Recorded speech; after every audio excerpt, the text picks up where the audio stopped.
सगळ्यांचे मार्गस्थान, आमच्या सगळ्यांचे मार्गदर्शक प्रकाशजी पाटील साहेबांना विनंती करतो की आपण आपल्या सदिच्छा आणि शुभेच्छा या कार्यक्रमाची सांगता.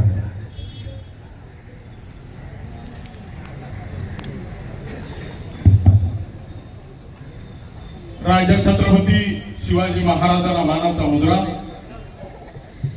शिव विचारांचा जागर, शक्ती आणि भक्ती, पायी दिंडी सोहळा, राजांची पालखी या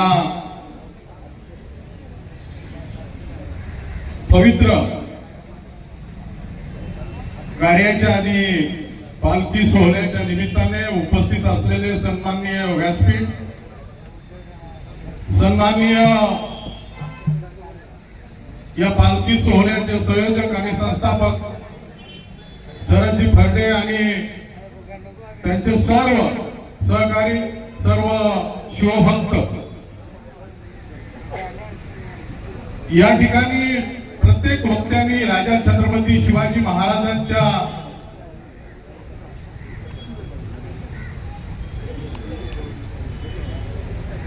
जो आपापल्या परीने वाचन झालेलं आहे त्या परीने प्रत्येकाने छत्रपती शिवाजी महाराज आणि शिवाजी महाराजांचं कार्य या संदर्भात आपल्याला काही वाचनात आलं होतं, काही आपण वाचलेलं नव्हतं. ते या निमित्ताने निश्चित महाराजांनी खूप देशात आणि जगाच्या वेगवेगळ्या देशामध्ये छत्रपती शिवाजी महाराजांना आदर्श मानून राज्य कारभार करणारे सुद्धा जगामध्ये देश आहेत. आणि म्हणून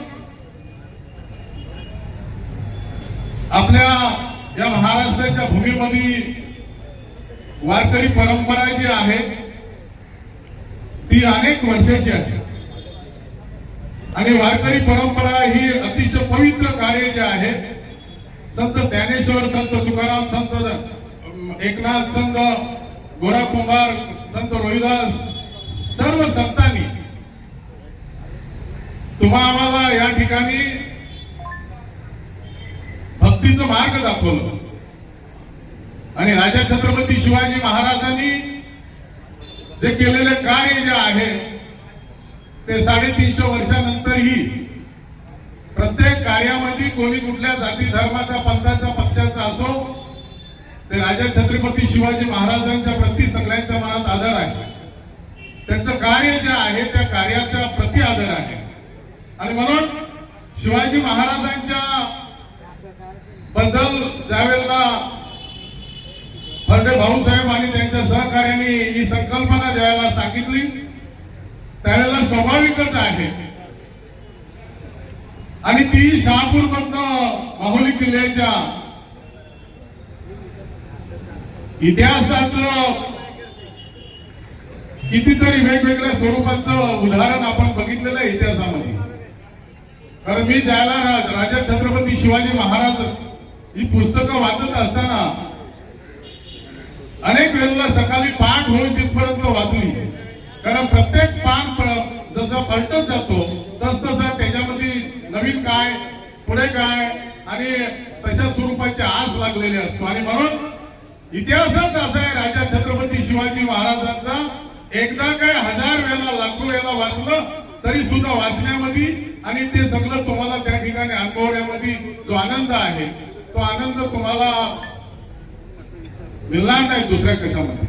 आणि म्हणून फर्डे भाऊसाहेब आणि त्यांचे जे सर्व सहकारी जे आहेत, स्वाभाविकच आहे आपण सुरू केलेलं आहे. सगळे राजकीय पक्षाचे लोकप्रतिनिधी, नेते, पदाधिकारी सगळेच आहेत. फर्डे भाऊसाहेब आपल्याला आणि आपल्या पूर्ण सहकार्याला माझी विनंती असेल, राजा छत्रपती शिवाजी महाराजांच्या या पालखी सोहळ्यामध्ये कुठल्याही राजकीय पक्षाचा अजिबात सुद्धा कोणालाही जाणवता कामा नये. राजा छत्रपती शिवाजी महाराजांचा पालखी सोहळा हा एकदम शुद्ध भावनेने असला पाहिजे. कारण जिथे जिथे अशा स्वरूपाचं सुरू होतो त्या ठिकाणी हे सगळं कार्य थांबतो आणि म्हणून अजिबात सुद्धा आपल्याला या ठिकाणी सगळ्या जाती धर्माची लोक, कारण राजा छत्रपती शिवाजी महाराजांच्या बरोबर विश्वासाने मुसलमान सैनिक सुद्धा लढले आणि शेवटच्या श्वासापर्यंत शिवाजी महाराजांना साथ सुद्धा दिली. त्याच्यामुळं सगळ्या जाती धर्माच्या लोकांनी शिवाजी महाराजांनी कधीच कोणालाही परका मानला नाही, आपला मानला. आणि म्हणून परक्यांनी सुद्धा शिवाजी महाराजांना आपलं मानून स्वराज्यासाठी लढलं. आणि म्हणून या ठिकाणी आपण जो कार्य हातात घेतलेला आहे तो कार्य करत असताना आपल्याला समाजातल्या वेगवेगळ्या स्तरातील जे जे लोक सहकार्य करतील त्या सर्वांचं सहकार्य आपल्याला घ्यायचं आहे. कारण आपली सुरुवात शहापूरमधून होत आहे आणि असती गावागावामध्ये आणि जिल्ह्यामध्ये आणि महाराष्ट्राच्या कानाकोपऱ्यात जावा अशा स्वरूपाची आपली भावना आहे. आज पालखी सोहळ्याच्या निमित्ताने आपण काही न मागताना, आपण काही न सांगताना मला असं वाटलं का शिवाजी महाराजांचं कार्य आपण लोकांपर्यंत घेऊन जात आहेत आणि याच्यासाठी खर्च येतो, लागणार आहे. मी आपल्याला आपण न मागताना ₹1,00,000 दिले, दुसऱ्या वर्षी ₹2,00,000, तिसऱ्या वर्षी ₹3,00,000, चौथ्या वर्षी ₹4,00,000, पाचव्या वर्षी ₹5,00,000. आपण जेवढे वर्ष हा कार्य नेत राहत आहेत प्रत्येक वर्षामध्ये त्याच्यामध्ये रक्कम जे आहे जे भाग्य या शिवाजी महाराजांच्या कार्यासाठी आपण जो हातात घेतलेला कार्य जो आहे जेवढे वर्ष वाढतील तसं आपली संख्या वाढणार आहे. हे मी का बोललो का आज जी संख्या आहे ती प्रत्येक वर्षाने वाढणार आहे. त्याच्यामुळं येणारा खर्च सुद्धा वाढणार आहे. सगळीच लोक